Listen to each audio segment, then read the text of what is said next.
Продолжает наш эфир выпуск новостей. В студии Сергей Михедов. Здравствуйте. Коротко о главных темах. Несколько раз превышен порог заболеваемости ОРВИ в Якутске. Школы города переходят на дистанционное обучение. Традиционный праздник для собаководов и их четвероногих питомцев. Более 200 собак представлены на выставке в столице. Березы, шиповник, боярышник и другие растения. Студенты АГАТУ вышли озеленять одну из улиц Якутска.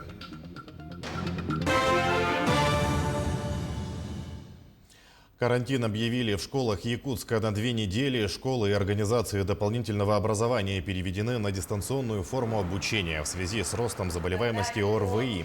Такое решение приняла санитарно-противоэпидемическая комиссия столицы сегодня.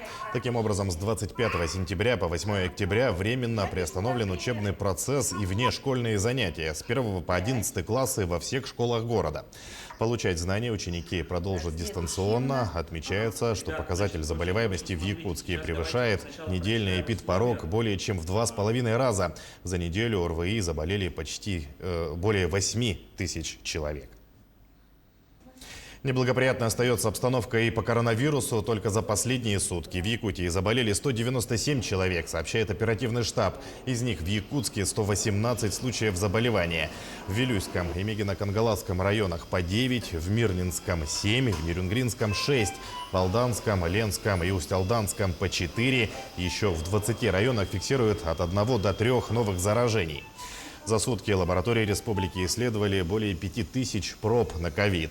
Продолжается и массовая иммунизация. Всего поступило в регион более 500 тысяч доз вакцины. Прошли первую вакцинацию почти 347 тысяч человек. Вторую прививку получили 325 тысяч якутян.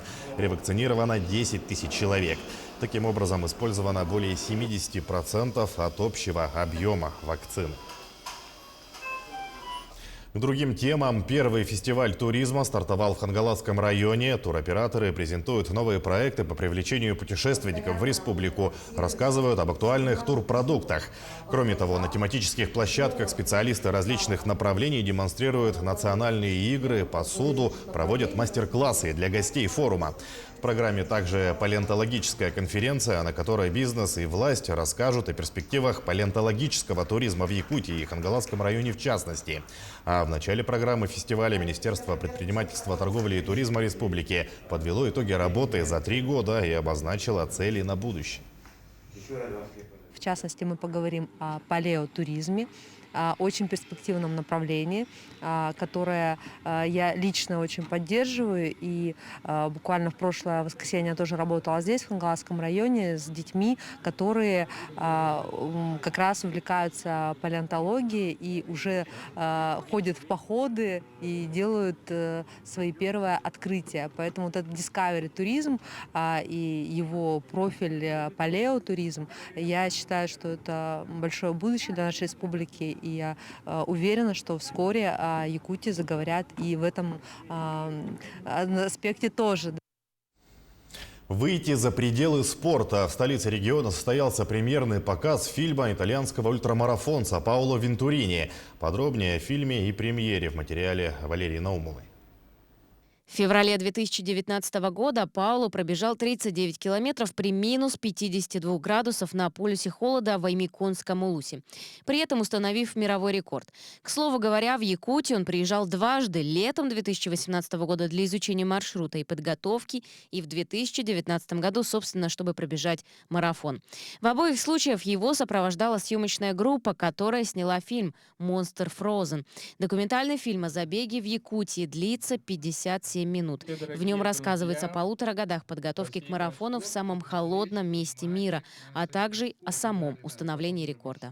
Я люблю природу, и моя цель — искать то, что природа хочет мне сказать.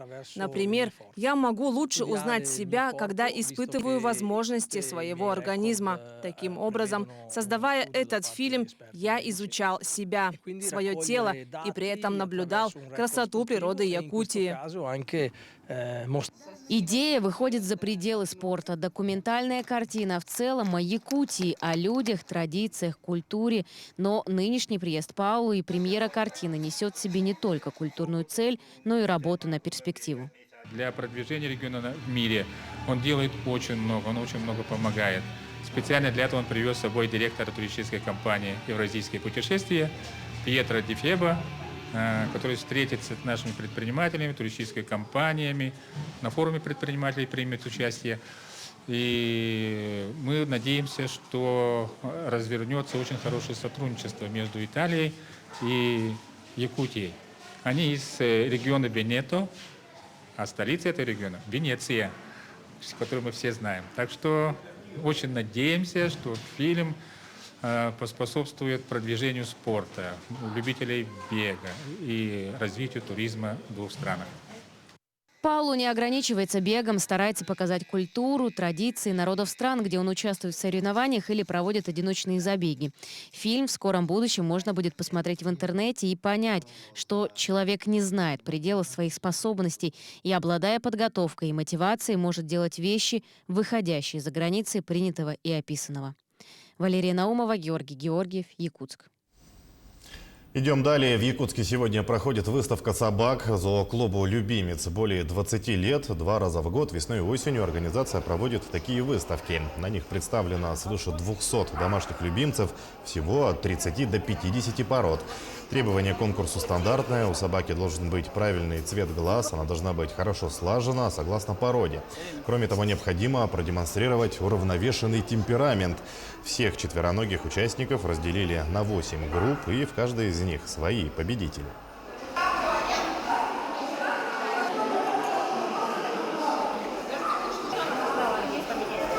Я владелец питомника немецких овчарок Норсерен Дансер. Это собака нашего местного разведения от наших местных производителей. Сегодня она победила в ранге первой группы. То бишь она победила не только свою породу немецкая овчарка, но еще такие породы, как шелти, корги, восточноевропейская овчарка, овчарка длинношерстная.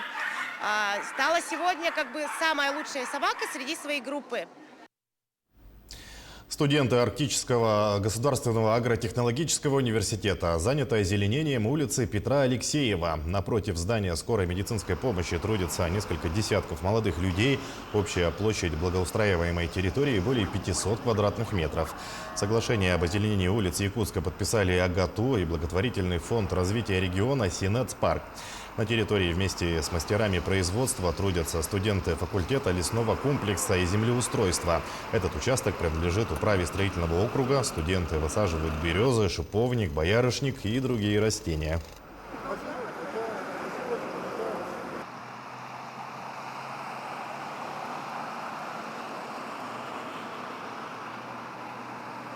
В этом году мы заключили 2 договора с 2 подрядчиками. Первый – это АГАТУ, второй – ИП «Жирков», «Зеленый рай». В этом году мы начали подготовку почвы и уже сейчас производим посадку саженцев. Будет посажено где-то 350 штук количество саженцев. Цветы, как известно, можно купить в цветочных магазинах, ну или слепить самим, например, из полимерной глины. Героиня следующего сюжета создает искусственные цветы, которые внешне почти не отличаются от живых. Данная композиция была представлена в Центральном доме художника, была выставка в Москве, и люди приходили и смотрели на подобные композиции и не верили, что это действительно цветы, которые слеплены вручную. Конкретно на нее я потратила целое лето. Георгины, розы и даже веточки яблони. Работы Василины Бабиченко настолько реалистичны, что сразу не определишь, что они из полимерной глины. Только отсутствие цветочного запаха выдает их происхождение. Кстати, уровень мастерства определяется именно сложностью лепки. Здесь более 50 лепесточков, и каждый из них окрашен вручную красочками и собран в определенной технологии. Также бутон покрыт матовым лаком для того, чтобы дать имитацию. Зефирная глина относится к легким, оттого и название по виду напоминает зефир. Ее особенность – большой объем при малом весе. В отличие от других материалов, ее запекать не надо, высыхает на воздухе. Можно прийти после рабочего дня, сложно взять кусочек глины, она очень такая нежная, мягкая, зефирная, тактильно очень приятная. И в процессе лепки, конечно же, получить отдых и удовольствие.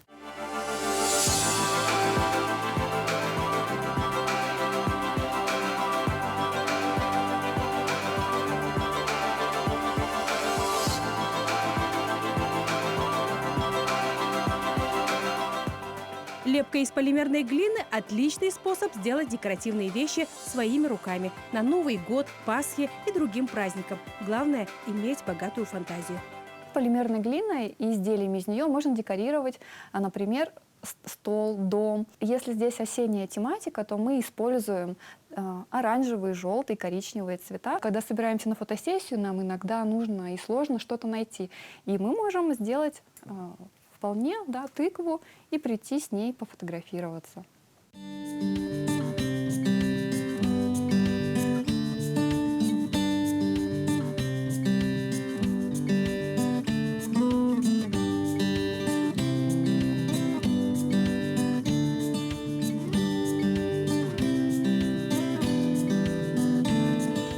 Можем оформить комнату девочки, используя декор, различные сладости. Это тоже все слеплено из полимерной глины. Если вы хотите сделать уникальное украшение для ребенка, как раз полимерная глина – это отличный материал для воплощения ваших идей. Например, для своей дочки я сделала вот такой ободок с конфетами. Такого украшения точно ни у кого не будет. Ручные работы подчеркнут индивидуальность хозяйки. А научиться лепке никогда не поздно. Иванна Филиппова, Алексей Меркулин, телеканал «Алмазный край». В завершении о погоде. Снегопад ожидается в северо-восточной части республики сегодня, сообщает Якутское управление гидрометеослужбы. В центральных районах небольшие осадки, в северо-восточных местами умеренный снег, говорится в сообщении. На остальной территории преимущественно без осадков. Синоптики прогнозируют сильный ветер по нижней линии. На северо-востоке порывистые до 9-14 метров в секунду. В арктических районах порывы ветра до 15-19 метров в секунду. И в столице сегодня преимущественно без осадков. Северо-западный ветер 5-10 метров в секунду. Температура воздуха плюс 6, плюс 8 градусов. В воскресенье тоже без осадков. Северо-западный ветер 3 метра в секунду. Ночью минус 2, минус 4. Днем плюс 6, плюс 8.